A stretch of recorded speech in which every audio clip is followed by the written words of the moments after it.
Hello everyone. संस्कृति IAS के online learning programme में आप सभी का स्वागत है। तो आज के लेक्चर में हम लोग क्वेश्चन आंसर राइटिंग पर अभ्यास प्रारंभ करेंगे।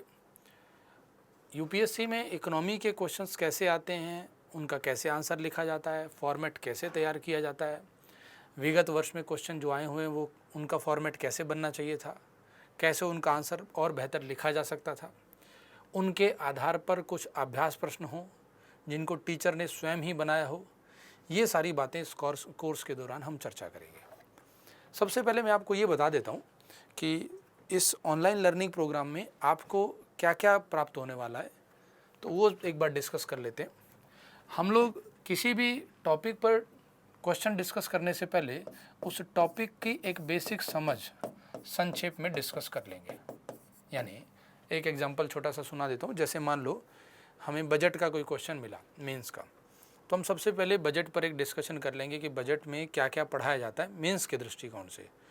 फिर अगर उस क्वेश्चन को डिस्कस करेंगे तो आप लोगों को ऐसा लगेगा जैसे टॉपिक भी रिवाइज हो गया और साथ साथ क्वेश्चन भी तैयार हो गया। तो आप समझ पाए होंगे इसका उद्देश्य। दूसरी बात, टॉपिक डिस्कस करने के बाद हम प्रीवियस ईयर का कोई क्वेश्चन ले लेंगे। उस प्रीवियस ईयर के क्वेश्चन का एक फॉर्मेट तैयार करेंगे। पहले क्वेश्चन पढ़ लेंगे हिंदी इंग्लिश दोनों में, फिर एक फॉर्मेट बनाएंगे कि कैसे इसको लिखा जाना था। और फॉर्मेट बनाने के बाद आप लोग इस कोर्स को जब ये क्वेश्चन देख लेते हैं तो फिर आप लोग घर पर उसको लिखने का प्रयास करें। धीरे धीरे आपकी लिखने की क्षमता, भाषा शैली सब सुधरता जाएगा। ये एक सतत प्रक्रिया है। और तीसरी चीज़, जब विगत वर्ष का उस टॉपिक का क्वेश्चन डिस्कस कर लेंगे तो फिर हम उस टॉपिक से संबंधित एक दो जितने भी आवश्यक होंगे अभ्यास प्रश्न डिस्कस करेंगे।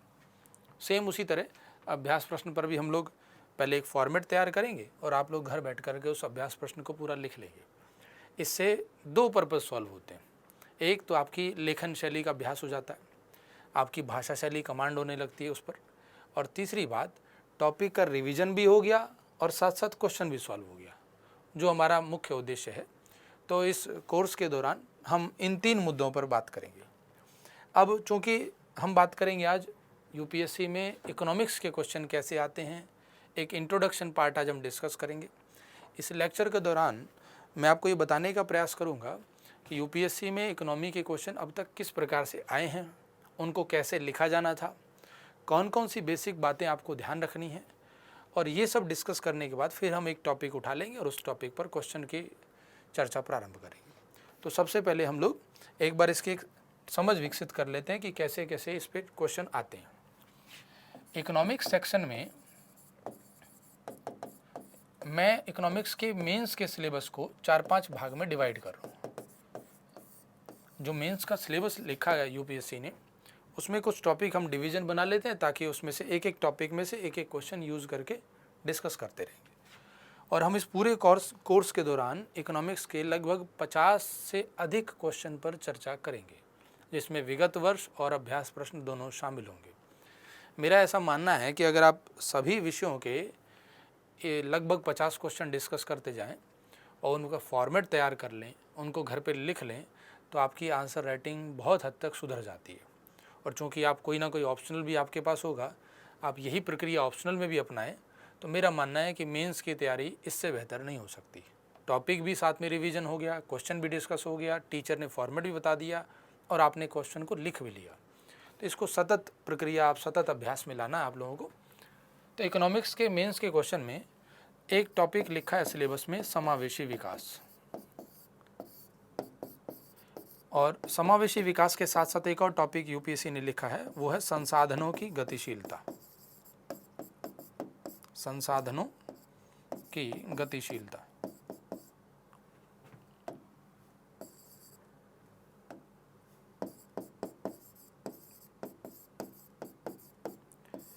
इस पूरे टॉपिक में हम लोग समावेशी विकास के अंतर्गत गरीबी, बेरोजगारी, श्रम सुधार, एमएसएमई क्षेत्र, इनकी बात करेंगे।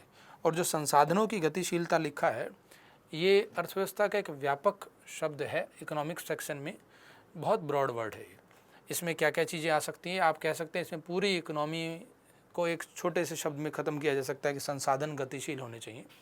आपने पढ़ाई की हुई है ऑलरेडी, तो आप इसको समझ पा रहे होंगे। फाइनेंशियल सिस्टम भी इसी में आता है। अर्थव्यवस्था में वित्त लगातार गतिशील रहना चाहिए। तो वो सारे हम क्वेश्चंस के दौरान देखेंगे कि क्या क्या पढ़ना है। नेक्स्ट टॉपिक है इसमें कृषि। कृषि को बहुत ज़्यादा वेटेज दिया है यूपीएससी ने, तो कृषि में बहुत सारे टॉपिक हैं, आगे हम विस्तार से इनके सब टॉपिक पर डिस्कस करेंगे। तीसरा मैंने एक टॉपिक डिवाइड कर लिया जिसका नाम है सरकारी बजट। सिलेबस में लिखा है इंग्लिश में गवर्नमेंट बजटिंग। नेक्स्ट टॉपिक है औद्योगिक नीति और उदारीकरण। औद्योगिक नीति तथा उदारीकरण का अर्थव्यवस्था पर प्रभाव। और एक अंतिम टॉपिक हम मान लेते हैं आधारभूत संरचना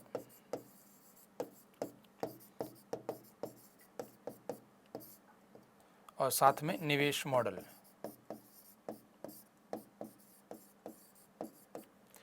देखिए टॉपिक का डिवीजन मैंने अपनी इच्छा अनुसार किया, और ऐसा क्यों किया, अगर आपने क्लास की तो आप बेहतर समझ पा रहे होंगे, क्योंकि कृषि इन सब से अलग है।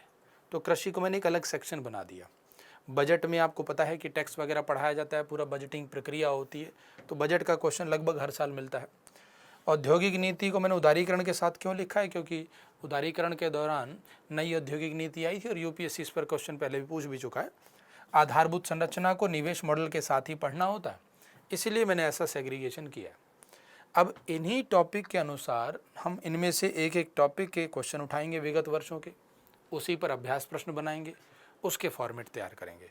तो मेरा ये मानना है अगर हम हर टॉपिक में से विगत वर्ष के क्वेश्चन, उस पर अभ्यास प्रश्न और उनसे पहले उस टॉपिक की एक संक्षेप में चर्चा कर लें तो पूरे मेंस के टॉपिक का रिवीजन हो जाता है। तो ना केवल रिवीजन बल्कि आंसर राइटिंग की प्रैक्टिस भी हो जाती है। तो इस कोर्स का पर्पज़ क्या है, आप उसको समझ लें पहले, तभी आप इसको बेहतर पढ़ पाएंगे। एक और बात, इस पूरे कोर्स को आप इसको देखने से पहले आप एक बार अपनी पूरी मेंस की कॉपी का रिवीजन कर लें, नोट्स का रिवीजन कर लें, जो भी आपने रेफरेंस बुक पढ़नी है उसको पढ़ लें। और कैसे कैसे इस पर आगे चलेंगे, अब मैं एक आपको प्रक्रिया समझा देता हूँ ताकि हम फिर इनमें से एक टॉपिक का क्वेश्चन यूज़ करें। देखिए सबसे पहले आप लोगों को ये समझना चाहिए कि कुछ बातें ध्यान रखनी है, इस पूरे कोर्स के दौरान ध्यान रखनी है। संस्कृत या IAS की एप्लीकेशन में ये कोर्स हमेशा अवेलेबल रहेगा, तो बहुत जल्दबाजी नहीं करनी है आप लोगों को कि आज ही मैं सारे टॉपिक कवर कर लूँ, आज ही मैं सारे क्वेश्चन देख लूँ। आपके पास उसको देखने का राइट मिल गया है तो आप उसको धीरे धीरे देखिए। मेंस के क्वेश्चन को लिखने की जल्दबाजी ना करें। और एक इम्पॉर्टेंट बात कि कोई भी क्वेश्चन इकोनॉमी का जब आप लिख रहे हैं तो वो अन्य सब्जेक्ट से भी लिंक होता है, तो आप इसकी कमांड बनाने का प्रयास करें कि वो कैसे लिंकिंग होगी। जब आपने क्लास की होगी तो भी आप समझ रहे होंगे कि इसको इंटरलिंक किया जाएगा। अब इकोनॉमी का क्वेश्चन कहाँ कहाँ इंटरलिंक होता है, कृषि के क्वेश्चन सॉल्व करोगे तो ज्योग्राफी से लिंक है। इसी तरह से जब हम एक्सटर्नल सेक्टर या फिर FDI से रिलेटेड क्वेश्चन डिस्कस करेंगे तो IR से लिंकिंग होती है उसकी। इसी प्रकार जब आप बजट का क्वेश्चन डिस्कस करेंगे तो पॉलिटी से लिंक है, संविधान में लिखा हुआ है कि कैसे बजट प्रस्तुत किया जाता है, प्रक्रिया क्या है। और बाकी करंट इश्यूज़ तो हमेशा, इकोनॉमी एक ऐसा सब्जेक्ट है, डायनामिक सब्जेक्ट है, तो करंट इश्यूज़ तो आपको पढ़ने हैं। तो किसी भी क्वेश्चन को लिखने से पहले उसके टॉपिक पर जब हम डिस्कस करेंगे तो हम कोशिश करेंगे अगर उसका कोई इनमें से कोई भी डायमेंशन है तो उस पर चर्चा कर ली जाए, ताकि टॉपिक पर अगर चर्चा हो चुकी होगी तो आप उस क्वेश्चन को बेहतर अच्छे से बेहतर ढंग से लिख पाएंगे। तो इस बात का विशेष ख्याल रखना है आपको कि क्वेश्चन को इंटरलिंक हो रहा है, किस से इंटरलिंक हो रहा है, कैसे उसको इंटरलिंक को यूज़ करना है आपको, ये बहुत इंपॉर्टेंट है। क्योंकि UPSC कभी भी किसी भी सब्जेक्ट में स्पेशल उसी टॉपिक का क्वेश्चन कभी नहीं पूछता है। वो कोशिश करता है कि स्टूडेंट को ये दिमाग में आए कि ये किस चीज़ से लिंक है। अगर आप उसकी लिंकिंग कर देते हैं तो आपको ज़्यादा मार्क्स मिल सकते हैं। अब नेक्स्ट बात पे आते हैं। इकोनॉमिक्स के क्वेश्चंस का आंसर लिखने से पहले कुछ बातों का ध्यान रखा जाए। किसी भी क्वेश्चन का आंसर लिखें, चाहे आप सरकारी बजट वाले टॉपिक में से लिख रहे हों, आप कृषि वाले टॉपिक में से आंसर लिख रहे हों, तो आंसर लिखने का एक बेसिक फॉर्मेट है, उसमें मैं आपको कुछ बातें बता देता हूँ। अब जो बातें मैं बताने वाला हूँ ये पूरे हमारे इस इकोनॉमिक्स के क्वेश्चन आंसर डिस्कशन में हमेशा आपको ध्यान रखनी है। हर बार नहीं बताना पड़ेगा, इसलिए मैं आपको एक बार अच्छे से बता देता हूँ और उसको आप फॉलो करना, तब आप सारे क्वेश्चन आसानी से लिख पाएंगे। आपको समझ पाएंगे कि सर ऐसा क्वेश्चन की शुरुआत क्यों करते हैं। जैसे कोई भी क्वेश्चन जब इकोनॉमिक्स का होगा तो हर क्वेश्चन में कुछ की वर्ड दिए होते हैं। की वर्ड, अब यहाँ पर की वर्ड का मतलब क्या है, यानी क्वेश्चन में कुछ ऐसे शब्द होते हैं जिस पर वो पूरा क्वेश्चन बेस्ड होता है। आपको धीरे धीरे ये समझ विकसित करनी होगी कि किस क्वेश्चन में कौन से कीवर्ड छुपे हुए हैं जिन पर वो क्वेश्चन लिखा जाएगा। धीरे धीरे अभ्यास से आप समझ पाएंगे। जैसे मान लो मैं एक छोटा सा क्वेश्चन ऐसी स्ट्रेट फॉरवर्ड क्वेश्चन बना देता हूँ कि हाल ही में प्रस्तुत किए गए बजट के दौरान एमएसएमई क्षेत्र पर विशेष बल दिया गया, इसके महत्व को स्पष्ट कीजिए। तो आप देखिए इसमें से कीवर्ड क्या निकला। एक क्वेश्चन कीवर्ड निकला है कि बजट के दौरान, तो बजट कौन प्रस्तुत करता है, कब आता है, ये सब आपको पता हो। फिर लिखा था कि एमएसएमई क्षेत्र, ये दूसरा कीवर्ड, और तीसरा उसका महत्व। इस तरीके से आपको कुछ कीवर्ड ढूंढने होंगे। जब हम क्वेश्चन उठाएंगे तो आपको और अच्छे से समझ आएगा, लेकिन प्रत्येक क्वेश्चन में कुछ ना कुछ कीवर्ड होता है। दूसरी बात, क्वेश्चन की एक वर्ड लिमिट यूपीएससी बताता है। आपको उस वर्ड लिमिट को ध्यान में रखते हुए ही आंसर लिखना है। उस वर्ड लिमिट का अपना एक महत्व होता है। अगर आप वर्ड लिमिट से बहुत ज़्यादा बाहर चले जाते हैं या बहुत शॉर्ट में लिख देते हैं तो फिर आपको मार्किंग नहीं मिलती, उतने अच्छे नंबर नहीं मिलते हैं। कोशिश ये करें कि 10% प्लस माइनस टॉलरेंस रखें। जितने वर्ड्स का वो क्वेश्चन है, 10% ज़्यादा हो सकता है या 10% कम, बहुत ज़्यादा डिफरेंस नहीं आना चाहिए। तीसरी बात, जब आप आंसर लिख रहे हैं तो आंसर लिखते समय ये कोशिश करें कि आंसर लिखते समय ये कोशिश करें कि अपने आंसर को आप कंटेंट जो है उसका, मेन जो आंसर का कंटेंट है, उसको पॉइंट्स में लिखें। देखिए पॉइंट्स में लिखना क्यों बेहतर माना जाता है। जैसे आपसे पूछा गया एमएसएमई क्षेत्र का महत्व बताइए, तो आपने बताया कि जीडीपी में एमएसएमई क्षेत्र का योगदान लगभग इतने इतने परसेंट है। तो इससे आपको सीधा सीधा, आप जो पढ़ने वाला है व्यक्ति है, जो एग्जामिनर है, वो तुरंत देख लेगा कि आपने एमएसएमई का जीडीपी में योगदान बताया। और अगर आप इसी चीज़ को बहुत ज़्यादा ब्रॉड कर देते हैं, बहुत पैराग्राफ में लिखने की कोशिश करते हैं, तो एग्जामिनर ये समझ नहीं पाएगा आप कहना क्या चाहते हैं। तो जिस मुद्दे पर क्वेश्चन पूछा जाए उसको कोशिश करना है कि पॉइंट्स में लिखें। उसका कंटेंट अगर पॉइंट्स में आएगा तो आपको ज़्यादा मार्किंग, ज़्यादा नंबर मिलने के चांस हैं। ये विशेष ध्यान रखना है और धीरे धीरे आप लोग आगे इस बात को समझ पाएंगे। चौथी बात, कभी भी आंसर लिखते समय बहुत ज़्यादा डायग्राम या चार्ट, ज़्यादा विस्तार से चार्ट नहीं बनाने। अगर आपको लगता है सर यहाँ पर मुझे लग रहा था कि चार्ट बना सकता हूँ मैं, तो चार्ट बनाएं, लेकिन संक्षेप में। बहुत बड़ा चार्ट नहीं होना चाहिए। ऐसा मैं क्यों कह रहा हूँ, उसका कारण है। होता क्या है कि हम लोग 3 पेज की बात को एक चार्ट के माध्यम से शॉर्ट कर सकते हैं, ये आप सब जानते हैं। लेकिन अगर ऐसा आप कर सकते हैं तो सभी कर सकते हैं। इसका मतलब आप 600 शब्दों के क्वेश्चन को भी आप फिर शॉर्ट कर देंगे। ज़्यादा चार्ट अगर यूज़ करेंगे तो एग्जामिनर ये मानेगा कि आपकी भाषा शैली पर पकड़ नहीं है, आप केवल वर्ड लिख करके छोड़ रहे हैं, उसको कनेक्ट नहीं कर पाएंगे। चार्ट के माध्यम से आप पूरा इंटरलिंक नहीं कर पाएंगे।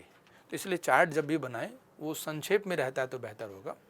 और जब आप चार्ट बना रहे हैं तो इस बात का ध्यान रखें, चार्ट ऐसा हो जो सबको समझ आ सके। कई बार ऐसा होता है कि लोगों को लगता है कि हमें चार्ट बना दिया, हमें समझ आ गया। फिर ऐसा होता है कि आपने चार्ट बनाया, आप ही को समझ आता है। तो चार्ट सबको समझ में आना चाहिए, इस बात का विशेष ख्याल रखना है आप लोगों को। नेक्स्ट पॉइंट पर आते हैं। इकोनॉमिक्स के आंसर में आपको निष्कर्ष लिखना बहुत ज़रूरी है, लेकिन निष्कर्ष की हेडिंग डालने की आवश्यकता नहीं है। जब आप अपना आंसर लिखेंगे, जब उसको पैराग्राफ में आपने डिवाइड किया और जो लास्ट पैराग्राफ होगा, ये मान लिया जाएगा कि आपका लास्ट पैराग्राफ निष्कर्ष है, अलग से हेडिंग नहीं लिखनी है। और निष्कर्ष कैसा होना चाहिए, तो इकोनॉमिक्स का निष्कर्ष है तो वो हमेशा सकारात्मक होता है। ये एक डायनामिक सब्जेक्ट है, ये कभी उम्मीद नहीं छोड़ता है। ये मान लेता है कि कोरोना आने के बाद भी इकोनॉमी में मंदी तो आ सकती है, लेकिन बाद में फिर से तेज़ी आने के चांस है। तो एक सकारात्मक आशावादी दृष्टिकोण होना चाहिए आपके निष्कर्ष में। निष्कर्ष आशावादी होगा, सकारात्मक होगा, निष्कर्ष सुझावात्मक होगा। आप चाहें तो उस आंसर में उस टॉपिक से संबंधित कोई सुझाव दे सकते हैं, लेकिन फिर वही बात, सुझाव ऐसा हो जिस पर सब लोग, अधिकांश लोग सहमत हो। ऐसा सुझाव ना हो जो केवल आपको लगता हो कि सर ये सुझाव है, इससे तो अर्थव्यवस्था का विकास हो जाएगा, ऐसा बिल्कुल नहीं होना चाहिए। जो भी आप आंसर में सुझाव दे रहे हैं वो सबके दृष्टिकोण से ठीक होना चाहिए। नेक्स्ट पॉइंट पर आते हैं। जब आप आंसर लिख रहे हैं अपना, आंसर लिखते समय इस बात का भी ध्यान रखें कि तकनीकी शब्दों का प्रयोग करें, टेक्निकल वर्ड्स का यूज़ करें। अब यहाँ पर टेक्निकल वर्ड्स का मतलब क्या है वो भी एक बार समझ लेते हैं। किसी भी चीज़ को लिख रहे हैं तो इकोनॉमिक्स के जो टेक्निकल वर्ड्स हैं, अगर आप उनका प्रयोग करेंगे तो आपके आंसर को ज़्यादा वेटेज मिलेगा। ये माना जाएगा कि आपने इकोनॉमिक्स का ही क्वेश्चन लिखा है। और अदरवाइज अगर आप सामान्य शब्दों का प्रयोग करते हैं तो ऐसा महसूस होगा जैसे आप एक जनरल भाषा में लिख रहे हैं, तो उसको उतना अच्छा मार्किंग नहीं मिलने के चांस रहते हैं। तो इसलिए जब भी लिखें टेक्निकल वर्ड्स का प्रयोग करें। अब टेक्निकल वर्ड्स अगर आप नहीं समझ पाएँ, जैसे मैं एक आध एग्जांपल दे देता हूँ। अगर आप ये लिखना चाह रहे हैं कि कम पूंजी हो, ज़्यादा उत्पादन होना चाहिए, तो इसकी बजाय मैं ऐसे शब्द यूज़ कर सकता हूँ कि ICOR का मान कम होना चाहिए। चूँकि आपने क्लास कर रखी तो आप समझ पा रहे होंगे ICOR क्या है। आप लिख सकते हैं कि इंक्रीजिंग रिटर्न टू स्केल होना चाहिए, जो कि माइक्रो इकोनॉमिक्स में पढ़ना होता है। तो ऐसे कुछ तकनीकी शब्दों का प्रयोग करने से हमारा आंसर और ज़्यादा बेटर होने लगता है। नेक्स्ट पॉइंट पर बात करें।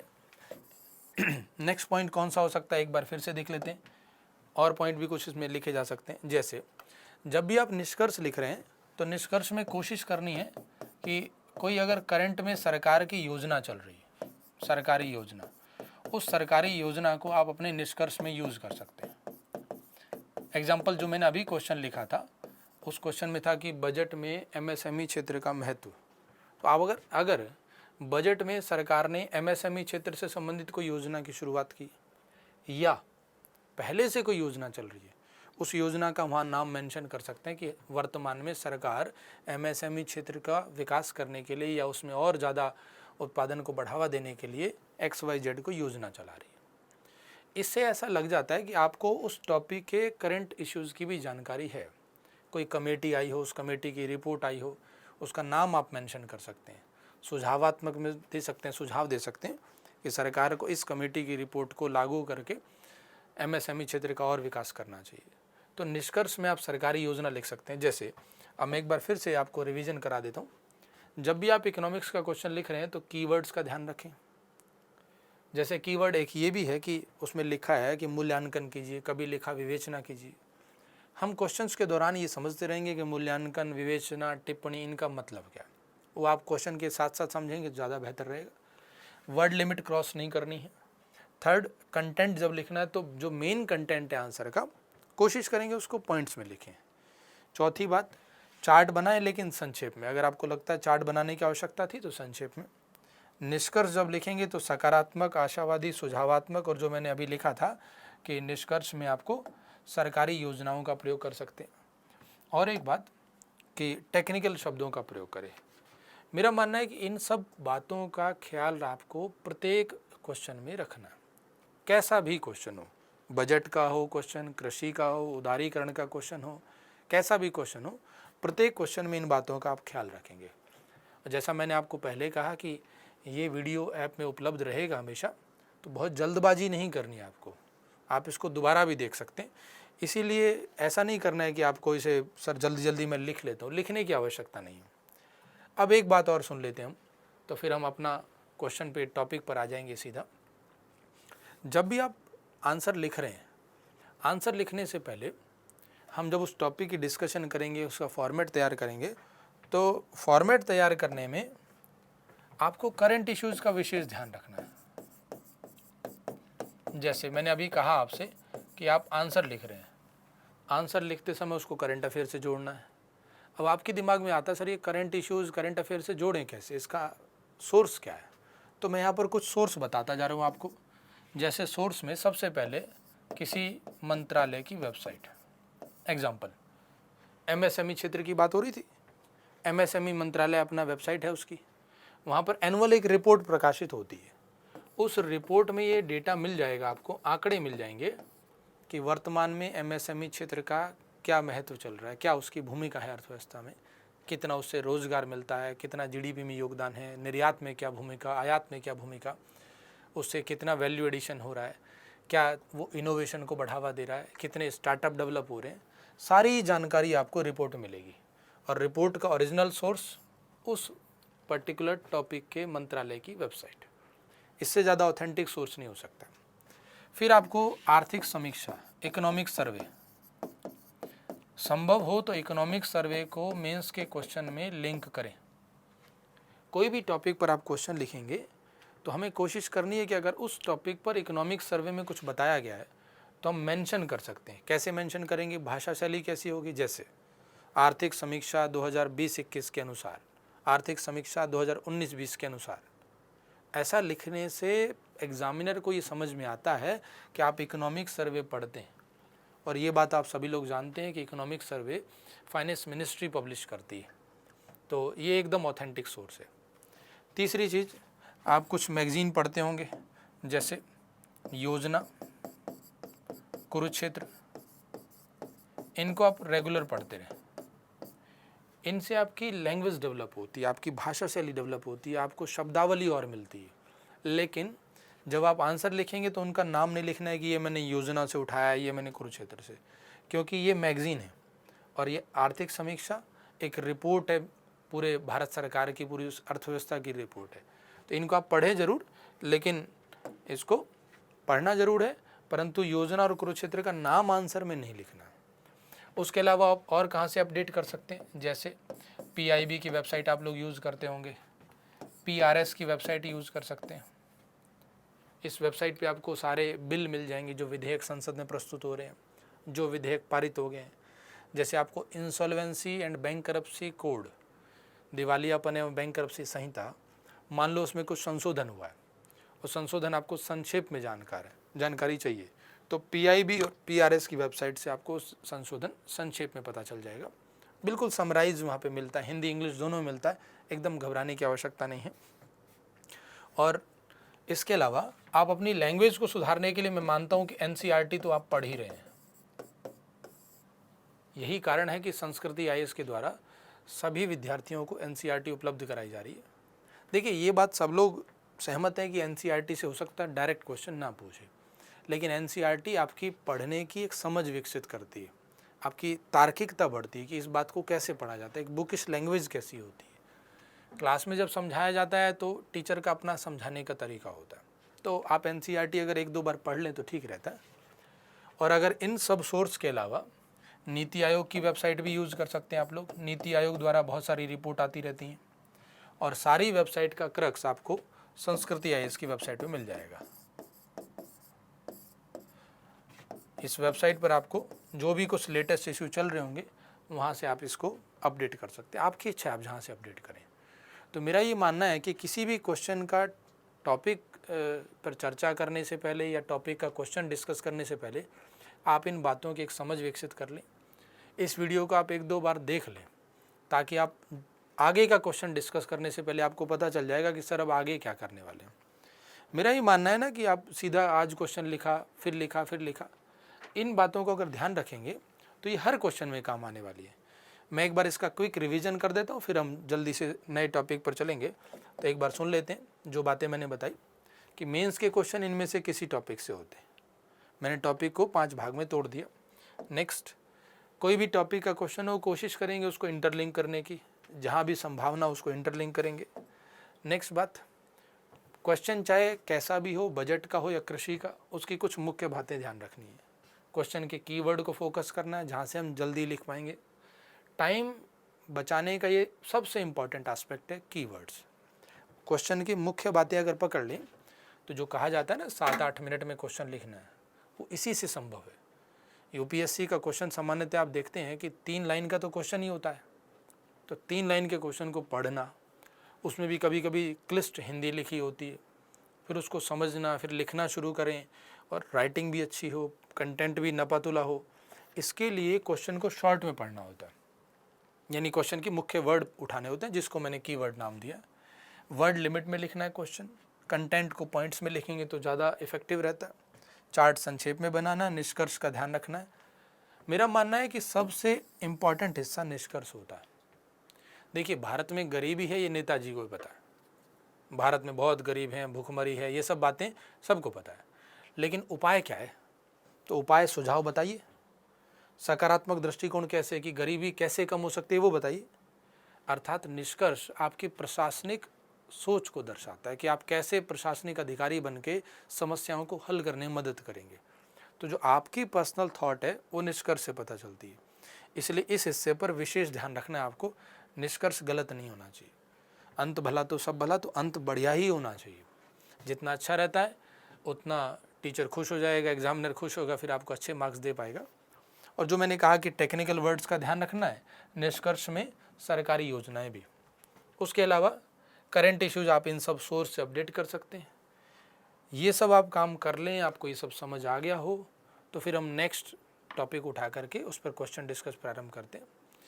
तो नेक्स्ट लेक्चर में हम लोग अब एक टॉपिक लेंगे, उस टॉपिक पर सबसे पहले टॉपिक की चर्चा करेंगे, फिर विगत वर्ष के क्वेश्चन और उसके बाद अभ्यास प्रश्न। तो ना केवल टॉपिक का रिवीजन, साथ साथ क्वेश्चन फॉर्मेट तैयार हो जाएगा और आप उसको घर पे डिटेल से लिख लें। धन्यवाद। क्लासरूम हो या ऑनलाइन, टीम वही, गुणवत्ता वही।